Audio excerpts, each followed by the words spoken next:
Welcome to Digication Scholars Conversations. I'm your host, Jeff Yan.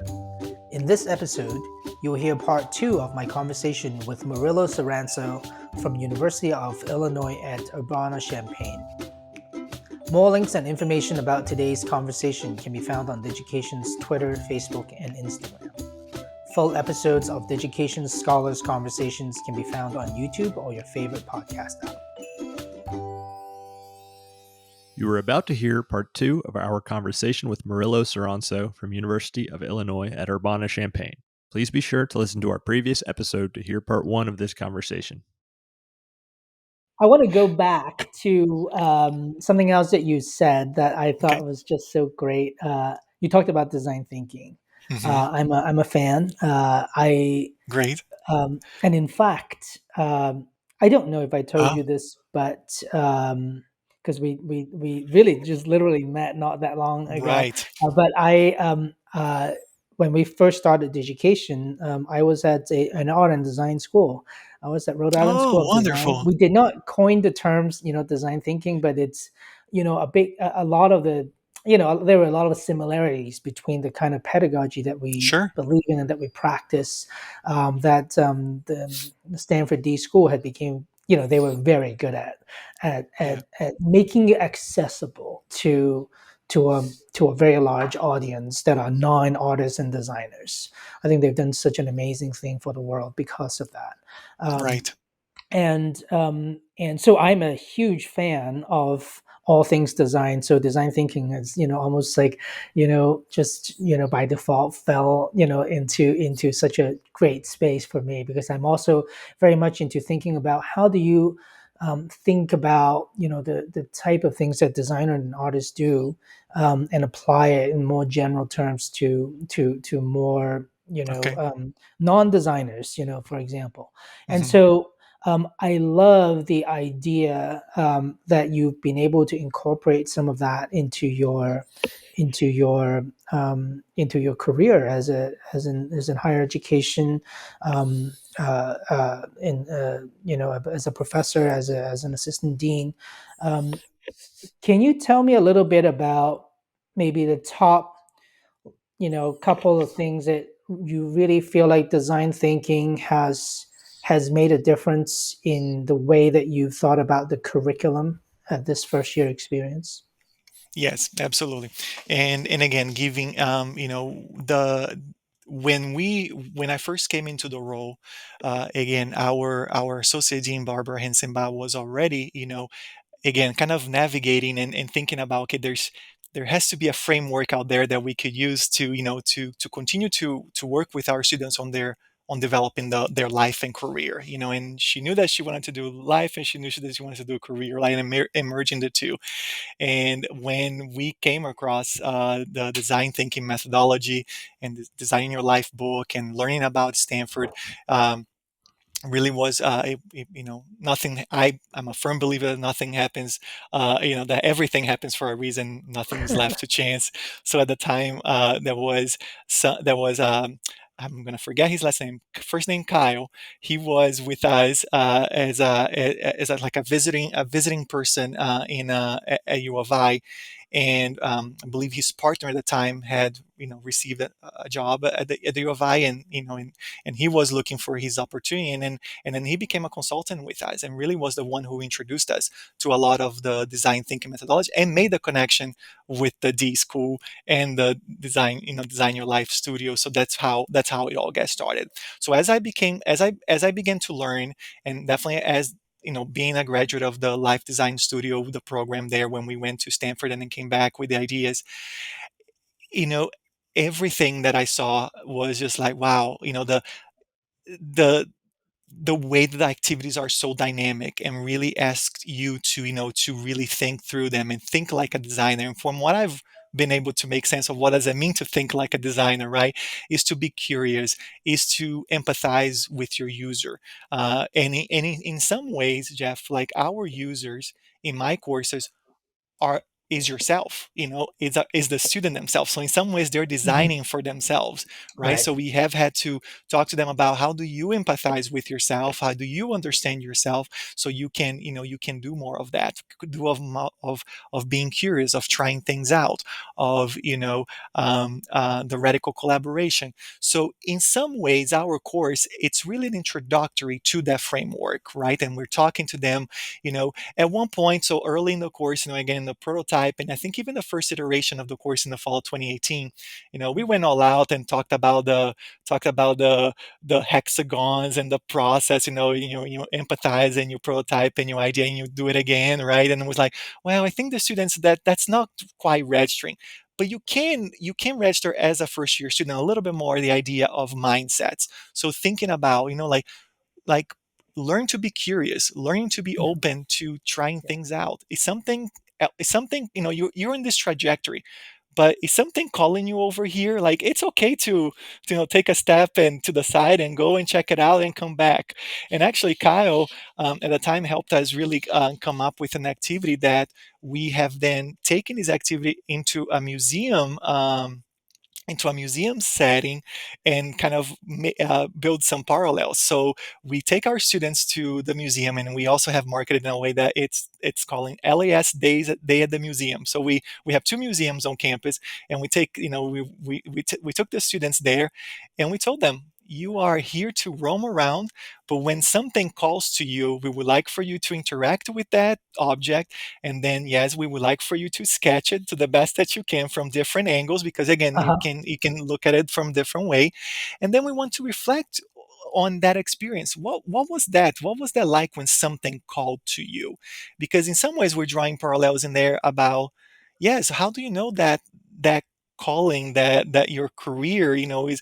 And it's not just because you're now a first year student at Illinois, but even in 5 years, when you are in your first career, I don't know, as you are immersing in your, first, destination out of undergrad, in whether it be grad school or in the corporate world or whatever it is, you Mhm. know, you can develop in those areas too, right? So, like in your new opportunities, how are you open to these side things that call to you? Yeah. And Yeah. do you go and you interact, and it's okay to come back, or it's okay to take that other path, right? So, Mhm.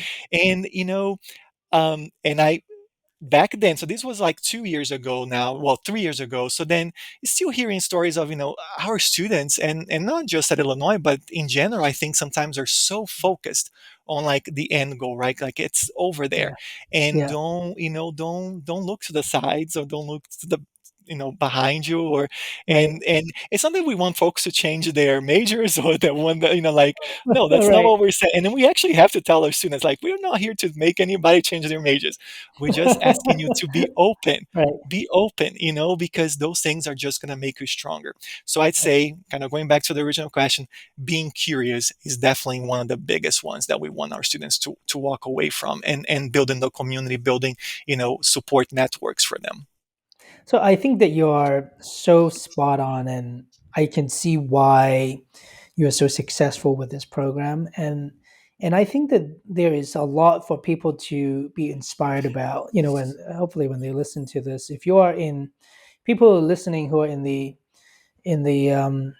with the responsibility or with the ability to go and make changes to the curriculum level, I think that one of the things that um, sort of you know current modern education system have done really well on is to think deeply about the sophistication level and at a content level, Mm, specialized into all different types of disciplines.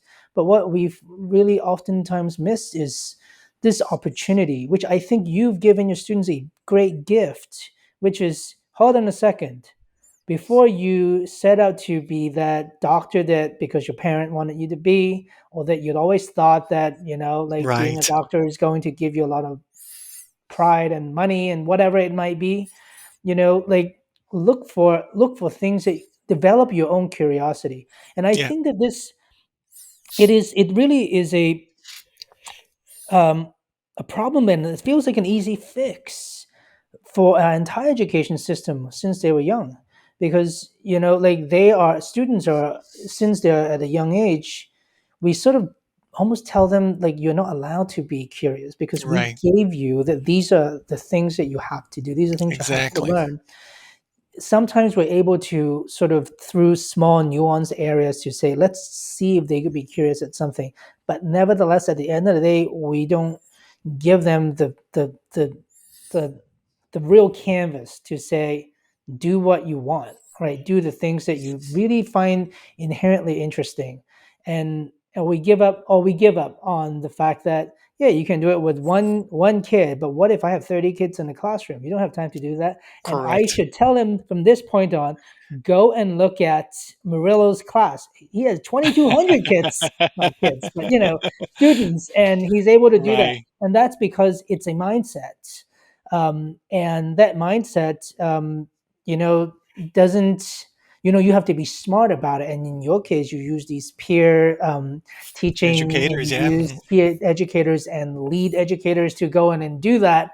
And I think it's incredibly smart because you've really, I mean, in my mind, that's some of the things that's going to make um, um, University of Illinois at Urbana-Champaign a different institution than other places. It's because you don't let them go and be dictated by some conventions of I'm studying to be a CS major, I'm studying to be a pre-med student, Hmm. and just sort of go through with it because your students are very smart. They have the ability to do it. If they Absolutely. don't That's get right. given the opportunity to think for themselves for a little bit, Yes. to get in, they pretty much are like, okay, they if they we just make them, they'll do it.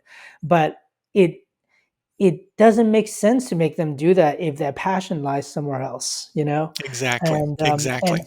and I think that it's a real gift that you've set up. So in the first year, they already start being able to do that, and then I think those that change their major, I'm sure their parents, sometimes they are shocked, but at the same time, they should really look at it as wow, you just saved them a number of Hmm. years going down a path that they wouldn't have been too happy about.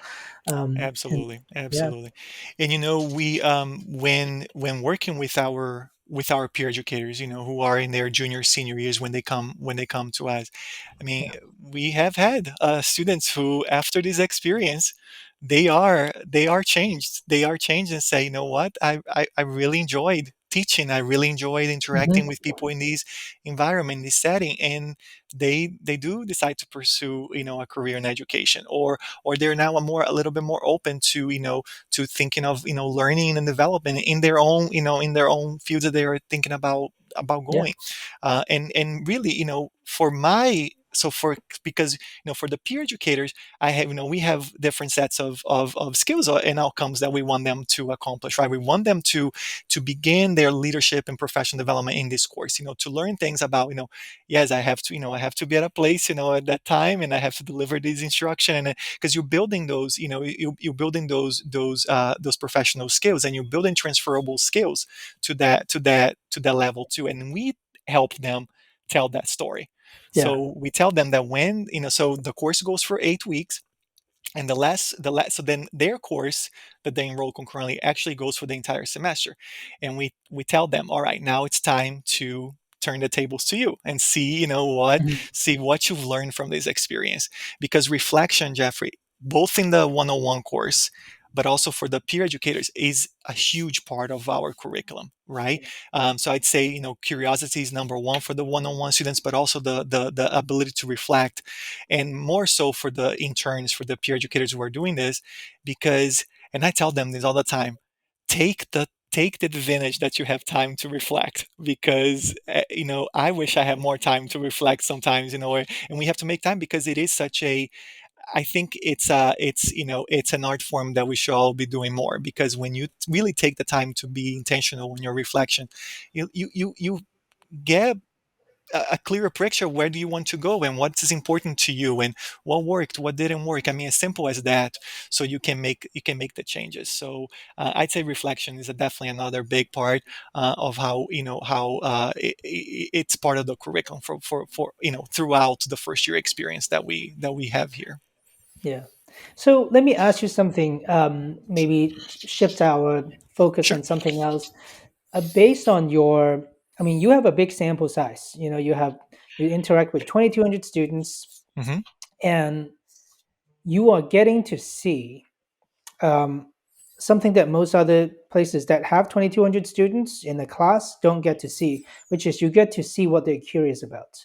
You get to see what questions they ask if given the space to do so. Hmm.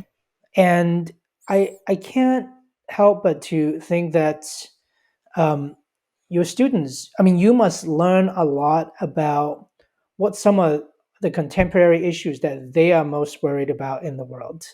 I could only imagine the number of students that are probably thinking about, everything from climate change Hmm. to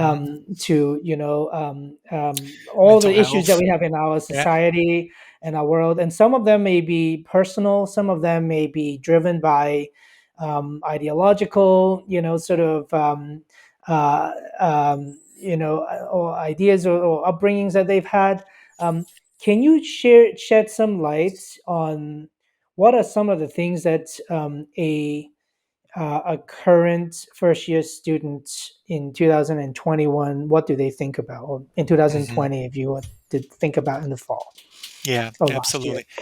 Well, the number one that comes to mind is mental health, for sure. I think they are now starting to see. I think that you know that just going nonstop, pulling all nighters. I don't even know if students do still do all nighters. But like doing these things to their well being. It's not sustainable. Like at one point, it caves. But that is also, I think, then that is also, um, they're also seeing how they cannot make those changes if we as institutions don't make those changes either. What do Mhm, I mean by this? If we're telling a student, oh, get 6 7 hours of sleep, eat well, if we're telling them that, but then we as faculty, as administrators, are putting so much on their plates. I mean, really, how are they going to do that, right? They're going to look at me and be like, "Well, but Murillo, you're making me do all this, right? All this work, and mine is a 1 hour credit, right?" That's one thing I forgot to explain about the course. It's a 1 hour course, but it's 1 hour out of sometimes 15, 16, and right. we try really hard with our first year students here to really tell them, like, keep it to 15 to 16 hours, right? Like that's a healthy Mhm, course schedule, and we have semesters here. So 16 a semester, but that's including mine, that's including all these other ones that mhm, they have to take. So if we as institution, as administrators, as faculty, are also not making a change, then mhm, we can keep telling them all we want about take care of yourself, make sure you have enough right. to eat, make sure you get enough sleep. But so they're calling us out on it too. They're calling us out on it too. And I had the opportunity to serve on a campus wide mental health working Mhm, group, yeah. which we had about 5 to 6 students in there. And again, and I have to say, it was one of the committees that I've been on campus here, because those students were there. They chose amazing students because they were holding us accountable, like they were. I Mhm. mean, and again, and our students, they're talking about it, they're taking it to Reddit, they're taking to other places sometimes that we're not, don't have access to it. But they're Right. talking how, like, yeah, like, here's another email, that comes from our president, chancellor, insert the title there, telling us to take care of ourselves. But we don't have spring Our break this workload has year. not decreased. Yeah, the workload has Expectations are not, the or the same. support, right? So Right. Yeah. so yeah, so they're calling us out on that, and good for them, because Yeah. that's the only way we're going to change. And I think similarly, my other issue, Jeffrey, was going to be to diversity, equity, inclusion, and belonging. I do think Mhm, that's, we've we as institutions have I think have always done a great job, but I think now students really are demanding action. They don't want just the lip service. There, it's really time to, and I think sometimes we don't know exactly what clearly that is, but again, that's going back to that's part of the job. That's part of the job of Mhm. wrestling and hustling with those with those and rumbling with those questions and coming up with strategies, solutions, ideas, and asking our students to be part of the solution and being partners in that solution, not as just doing something for them, right? But collectively as a community. So those would be my top two right now that I'm Yeah, constantly thinking about it. yeah. I feel like that, you know, um, mental health is definitely is such a big topic, um, and and I think that in the United States, we are sort of famous for treating and not preventing. Um, Yeah. we're literally sort of the nation of, well, Right. if it's broken, we'll figure out how to fix it. Yeah. But we don't like to do things. We don't like to do preventative measures a lot of the times. Correct. And I think that mental health may be one of the things that, um, well, it's not just the one thing, but it's definitely one of the things that, uh, fixing it afterwards is really hard, and It the is. damage is done, and Right. it's extremely dangerous. We Because it's also one of those things that still comes with a fair amount of uh, sort of stigma, right? Stigma. Yeah. A lot of stigma around it, and people don't like to talk about it. They don't want to talk about. And I was just talking to another guest, another Digication scholar, and she aptly said that, if I had to have surgery because I had to operate on my knee or something, I'll tell you, I'll be, hey, I had to do Hmm. that. But if I had to be hospitalized because of mental health, maybe it's not something that you'd be comfortable sharing, because people are gonna start saying, well, what happened, Right. and it's a really terrible situation that we're in, because it's just as difficult, as just as terrible illness, and many times worse, because it's often life threatening, and people don't even know it, um, and has such long term consequences. Um, that a knee surgery, with some consistent, physical therapy, you can get back, nourish yourself to Hmm. perfect health. Yeah. And so I find it to be a. I do also agree that it's a huge part, and I think it's something that students see right away. I mean, they're experiencing it. Um, it's firsthand. It's not something that they are just hearing from someone that might happen. Right. It could happen to them. It could happen to their friends and families, their peers, and the trauma that they get through is extremely difficult. What do you think is what do you think is a solution?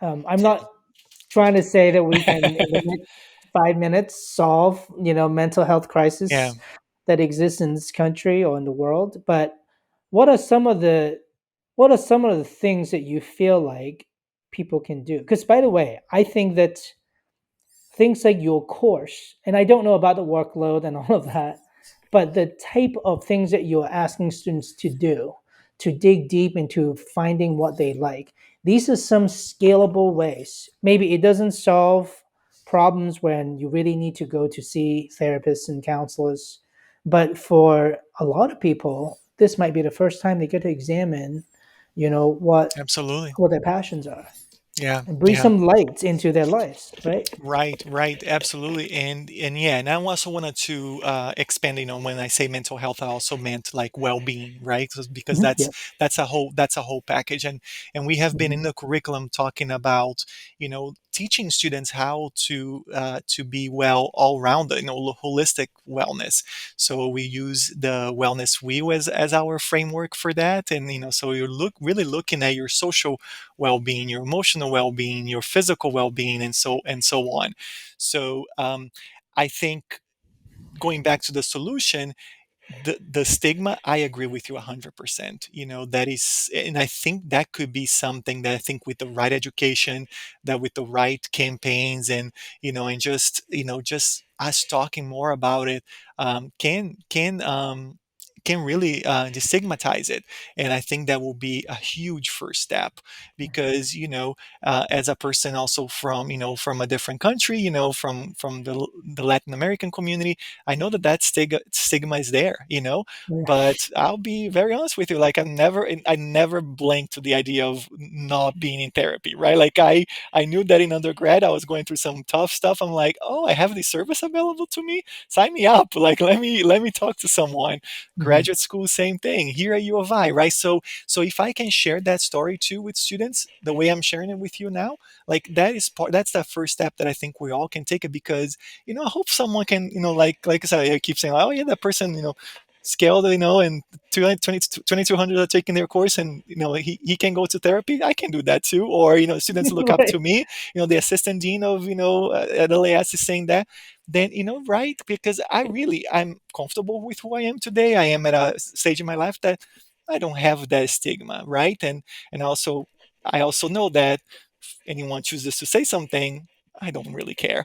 But I'm also talking about students, Hmm. right, that are at Yeah. a developmental stage, young adults, that they do care, and they do, it does hurt, so Mhm. just because it doesn't hurt me, I also can expect them to act the same way. I can expect anyone, for that matter, to act the Mhm. same way. So of course you have to tread that carefully. It's not as just simple as, Murillo, but sharing, but and I, Mhm. in some ways, um in some ways also, it's, I wonder if what the parallels are with also, the whole campaign with, for LGBTQ folks, with it gets better, right? or, Mhm. or or coming out stories. There's some parallels, Mhm. I think, in there, now that Yeah. I think a little bit more about it too. And so, because in many ways we have come a long way for, for LGBTQ identities to, to a certain degree, feel much more comfortable than they were, in many years, and I'm including myself in that group, right? So then,